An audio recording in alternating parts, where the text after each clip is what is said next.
तो दोस्तों फाइनली अब जैक स्नाइडर की जस्टिस लीग रिलीज हो चुकी है।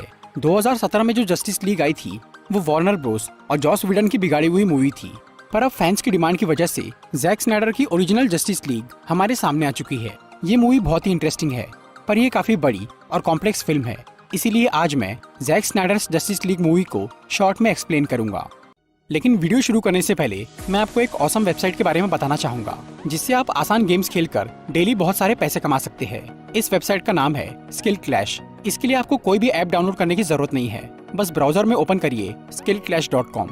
यहाँ पर आप कई सारे गेम्स खेल के जैसे कि कैरम, क्रिकेट आसानी से पैसे कमा सकते हैं और जीते हुए पैसों को पेटीएम या किसी भी यूपीआई से निकाल सकते हैं। अपने फ्रेंड्स को रेफर करने से भी आपको पैसे मिलेंगे। इसके अलावा आप स्पेशल टूर्नामेंट में मोबाइल और लैपटॉप जैसे प्राइज भी जीत सकते हैं। ये प्लेटफॉर्म काफी जल्दी बहुत पॉपुलर हो गया है और इस पे बहुत सारे लोग गेम्स खेल रहे हैं, तो आप भी इसे जरूर ट्राई करिए। लिंक डिस्क्रिप्शन में है।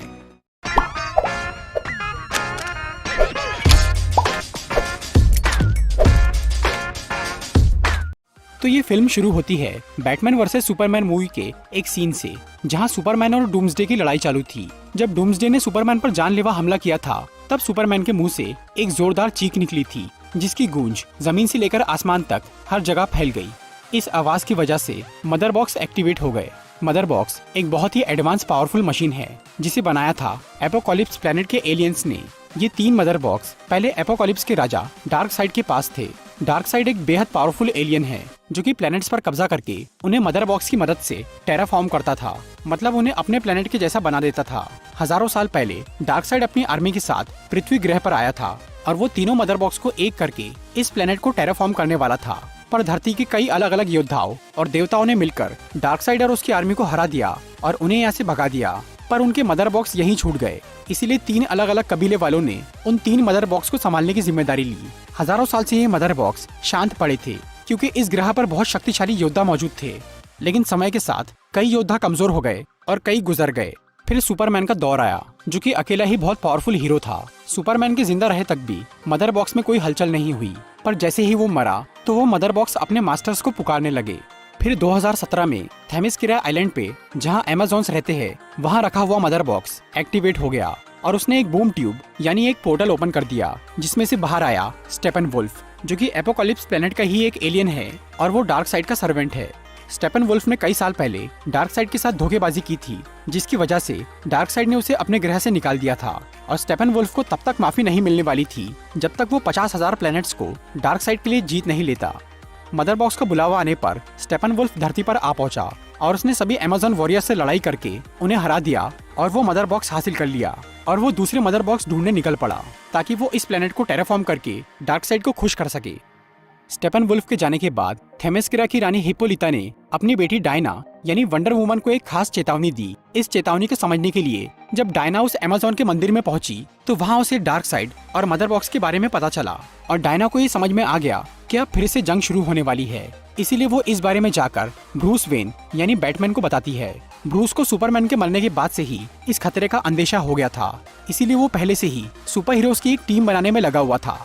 फिर डायना और ब्रूस दोनों मिलकर दूसरे हीरोज को ढूंढना शुरू करते हैं। ब्रूस काफी मुश्किल से आर्थर करी यानी एक्वामैन तक पहुंचता है, पर आर्थर टीम ज्वाइन करने से मना कर देता है। फिर ब्रूस बैरी एलन यानी फ्लैश के पास जाता है, जो कि इस टीम में शामिल हो जाता है। दूसरी तरफ डायना विक्टर स्टोन यानी साइबॉर्ग से मिलती है, पर वो भी टीम ज्वाइन नहीं करता। उधर स्टेपनवुल्फ दूसरे मदर बॉक्स की तलाश में एटलांटिस पहुंच जाता है और वो एक्वामैन को हरा के दूसरा मदर बॉक्स हासिल कर लेता है। फिर जब स्टेपनवुल्फ उन दोनों मदर बॉक्स को एक साथ रखता है, तो उसे एक मैसेज मिलता है कि पृथ्वी पर एंटी लाइफ इक्वेशन मौजूद है। एंटी लाइफ इक्वेशन एक ऐसा फॉर्मूला है जिससे किसी के भी दिमाग पर काबू करके उसे अपना गुलाम बनाया जा सकता है, और इस इक्वेशन को सिर्फ बहुत पावरफुल लोग ही इस्तेमाल कर सकते हैं। हजारों साल पहले जब डार्कसाइड धरती पर आया था, तब उसे पता चल गया था कि यहाँ एंटी लाइफ इक्वेशन मौजूद है, पर इससे पहले कि वो उसका इस्तेमाल कर पाता, उसे धरती के योद्धाओं ने यहाँ से भगा दिया था। फिर यहाँ से जाने के बाद डार्कसाइड इस अनंत ब्रह्मांड में दोबारा उस प्लेनेट को ढूंढ ही नहीं पाया जहाँ उसे वो इक्वेशन मिली थी। पर अब मदर बॉक्स की वजह से स्टेपनवुल्फ को ये पता चल गया था कि पृथ्वी ही वो ग्रह है जहाँ पर एंटी लाइफ इक्वेशन है। फिर स्टेपनवुल्फ इस बारे में डार्कसाइड को बताता है, जो कि स्टेपनवुल्फ को बोलता है कि अगर वो तीनों मदर बॉक्स को ढूंढ के धरती को टेराफॉर्म कर देगा, तो वो उसे माफ कर देगा और फिर वो एंटी लाइफ इक्वेशन को यूज करने पृथ्वी पर आएगा। अब स्टेपनवुल्फ को बस आखिरी मदर बॉक्स की जरूरत थी पर ये तीसरा बॉक्स एक्टिवेट नहीं हो रहा था, इसीलिए उसे ढूंढना बहुत मुश्किल हो गया था। इसीलिए स्टेपनवुल्फ मदर बॉक्स की सेंट के जरिए उन लोगों को किडनैप कर लेता है जो कि उस मदर बॉक्स के करीब थे। ये सभी लोग स्टार लैब्स के वर्कर थे जो कि उस बॉक्स पर रिसर्च कर रहे थे। इन लोगों में स्टार लैब्स के हेड साइलस स्टोन भी शामिल थे जो कि विक्टर स्टोन यानी साइबॉर्ग के पिता थे। स्टेपनवुल्फ उन सबसे मदर बॉक्स के बारे में पूछ रहा था, पर अब वो बॉक्स विक्टर के पास था जिसे उसने कहीं छुपा दिया था। जब बैटमैन को ये पता चलता है कि स्टेपनवुल्फ ने कई सारे लोगों को किडनैप कर लिया है, तो वो वंडर वुमन और फ्लैश के साथ उन्हें ढूंढना शुरू करता है। और तब विक्टर यानी साइबॉर्ग भी उनकी टीम ज्वाइन कर लेता है अपने पिता को बचाने के लिए। फिर ये चारों हीरोज उस अंडरग्राउंड टनल में जाते हैं जहाँ पर स्टेपनवुल्फ ने उन लोगों को कैद करके रखा था। फिर वो सभी लोगों को बचाते हैं और वो स्टेपनवुल्फ का मुकाबला करते हैं। और तब आर्थर यानी एक्वामैन भी वहाँ आ जाता है और स्टेपनवुल्फ वहाँ से भाग जाता है। फिर विक्टर उस तीसरे मदर बॉक्स को अपनी टीम के पास लेकर जाता है और वो सबको बताता है कि कैसे एक एक्सीडेंट के बाद वो लगभग मर ही गया था और उसके पिता ने उसे मदर बॉक्स की मदद से बचाया। ये बात सुनकर सब लोग ये हिसाब लगाते हैं कि मदर बॉक्स से सुपरमैन को भी जिंदा किया जा सकता है, और क्योंकि स्टेपनवुल्फ बहुत ताकतवर है और उसे सिर्फ सुपरमैन ही अच्छी टक्कर दे सकता है, इसीलिए सभी हीरोज सुपरमैन को जिंदा करने का फैसला करते हैं। फिर वो क्लार्क यानी सुपरमैन की डेड बॉडी को कब्र से बाहर निकालते हैं और वो उसे लेकर क्रिप्टॉन की शिप में जाते हैं। उस शिप में एक जेनेसिस चेम्बर था जहाँ पर क्रिप्टॉन के बच्चे बनाए जाते थे। तो प्लान ये था कि उस चेम्बर में सुपरमैन की बॉडी को रख के उसे मदर बॉक्स से पावर देना, पर मदर बॉक्स को एक्टिवेट करने के लिए भी थोड़ी सी एनर्जी की जरूरत थी। लेकिन उस शिप का पावर लेवल बहुत डाउन था क्योंकि लूथर ने डूम्सडे को बनाने के चक्कर में उस शिप के बहुत सारे सर्किट जला दिए थे। इसीलिए बैरी यानी फ्लैश मदर बॉक्स को एक्टिवेट करने का फैसला करता है। जब भी फ्लैश अपनी शक्ति का इस्तेमाल करता है तो उसके आसपास एक एनर्जी फील्ड बन जाती है। वो इसी एनर्जी से मदर बॉक्स को एक्टिवेट करने वाला था, पर वो क्रिप्टोनियन शिप बार बार सबको ये वार्निंग दे रहा था कि इस काम में बहुत खतरा है। फिर साइबॉर्ग जब उस शिप से खुद को कनेक्ट करता है तो उसे वो शिप और मदर बॉक्स भविष्य की एक झलक दिखाते हैं जिसमें डार्कसाइड धरती पर आ गया था और उसने सभी हीरोज को मार दिया था। वहाँ लोइस लेन मर चुकी थी जिसकी वजह से सुपरमैन एंटी लाइफ इक्वेशन की चपेट में आ गया था और वो डार्कसाइड का गुलाम बन गया था। ये देखने के बाद विक्टर इस काम के लिए मना करता है, पर बैरी ना को हाँ सुनकर अपना काम शुरू कर देता है। फिर बैरी जैसे ही उस मदर बॉक्स को अपनी एनर्जी देता है तो वो बॉक्स एक्टिवेट हो जाता है और वो क्रिप्टोनियन शिप सुपरमैन को जिंदा कर देता है। पर अभी सुपरमैन की याददाश्त नहीं लौटी थी और वो बहुत हैरान था। तभी साइबॉर्ग का डिफेंस सिस्टम सुपरमैन को एक खतरा समझ के उस पर फायर कर देता है, जिससे सुपरमैन भड़क जाता है और वो सभी को मारना शुरू कर देता है। सब हीरोज उसे मिलके भी रोक नहीं पा रहे थे। तभी लोइस लेन वहाँ आ जाती है और अपने प्यार को सामने देखकर क्लार्क शांत हो जाता है और उसकी याददाश्त वापस आने लगती है। फिर वो लोइस को लेकर अपने घर चला जाता है और उसकी याददाश्त पूरी तरह से वापस आ जाती है।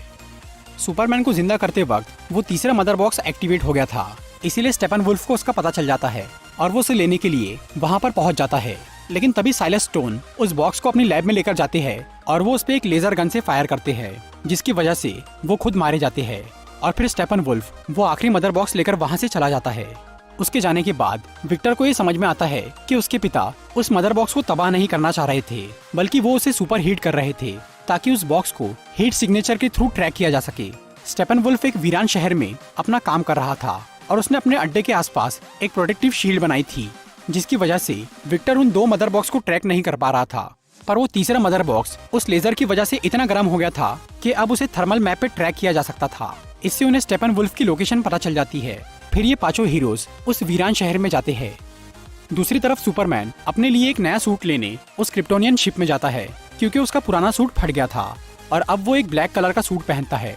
सुपरमैन को अपनी पावर्स मिलती है सन के रेडिएशन से और ब्लैक कलर सबसे ज्यादा रेडिएशन एब्जॉर्ब करता है। सुपरमैन अभी पहले के मुकाबले थोड़ा कमजोर था और उसे इस जंग के लिए ज्यादा से ज्यादा ताकत की जरूरत थी, इसीलिए वो ब्लैक सूट पहनकर काफी देर तक खुद को धूप में चार्ज करता है।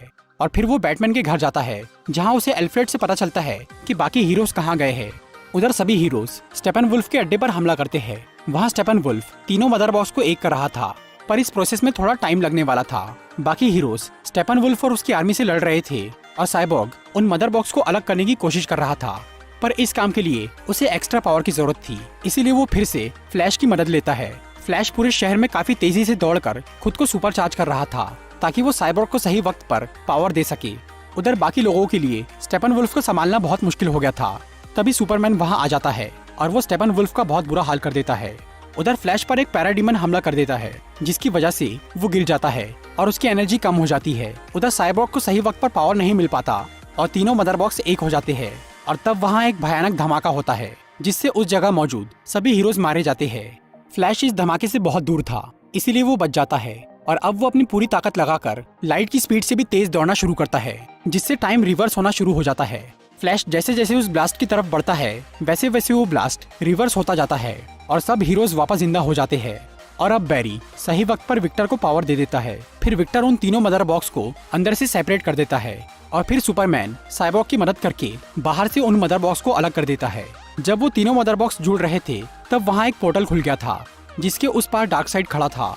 वो अर्थ के टेराफॉर्म होने के बाद यहाँ आने वाला था, पर अब ऐसा नहीं हो पाया। फिर सुपरमैन स्टेपनवुल्फ को एक पंच मार के उसे उस पोर्टल के अंदर फेंकता है और वंडर वुमन उसका सर काट देती है। और जैसे ही स्टेपनवुल्फ की लाश एपोकलिप्स पर पहुंचती है तो वो पोर्टल बंद हो जाता है। भले ही अभी डार्कसाइड का मिशन फेल हो गया था, पर अब उसे एंटी लाइफ इक्वेशन का पता चल चुका था, जिसके लिए वो कुछ भी करने को तैयार था। लेकिन अब मदर बॉक्स खराब हो गए थे, इसीलिए डार्कसाइड बूम ट्यूब के जरिए वहाँ नहीं जा सकता था। इसीलिए अब उसे पृथ्वी पर जाने के लिए थोड़ा वक्त लगेगा, पर अब वो पूरी तैयारी के साथ वहाँ जाएगा। दूसरी तरफ सभी हीरोज अपनी जीत से बहुत खुश थे और वो सब अपनी अपनी जिंदगी में वापस लौट जाते हैं। ब्रूस वेन अल्फ्रेड के साथ मिलकर अपनी टीम के लिए एक नया बेस तैयार कर रहा था ताकि उन्हें काम करने में आसानी हो। उधर लेक्स लूथर जेल से फरार हो जाता है और वो बैटमैन से बदला लेने के लिए स्लेड विल्सन नाम के क्रिमिनल को बैटमैन की असली पहचान बता देता है। कुछ टाइम बाद ब्रूस को फिर से एक भयानक सपना दिखता है, जिसमें डार्कसाइड ने दुनिया पर कब्जा कर लिया था और सुपरमैन बहुत बुरा बन चुका था और बैटमैन ने अपने बचे हुए दोस्तों और दुश्मनों के साथ मिलकर एक टीम बनाई थी ताकि वो सब कुछ ठीक कर सके। फिर जब ब्रूस नींद से जागता है तो उससे एक एलियन मिलने आता है। ये रूप बदलने वाला एलियन है मार्शियन मैनहंटर, जो कि काफी टाइम से पृथ्वी पर छुप के रह रहा था। लेकिन अब वो बैटमैन की टीम में शामिल होने का फैसला करता है क्योंकि डार्कसाइड इस दुनिया पर हमला करने वाला था। तो दोस्तों, ये थी Zack Snyder's Justice League movie की पूरी स्टोरी। अगर आपको ये वीडियो अच्छी लगी हो तो इसे लाइक और शेयर जरूर करिए।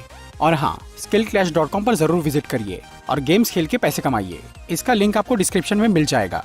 और ऐसी इंटरेस्टिंग वीडियोस देखने के लिए सब्सक्राइब कीजिए हमारा चैनल और इस बेल को दबाइए ताकि आपको हमारी वीडियोस सही टाइम पर मिल सके।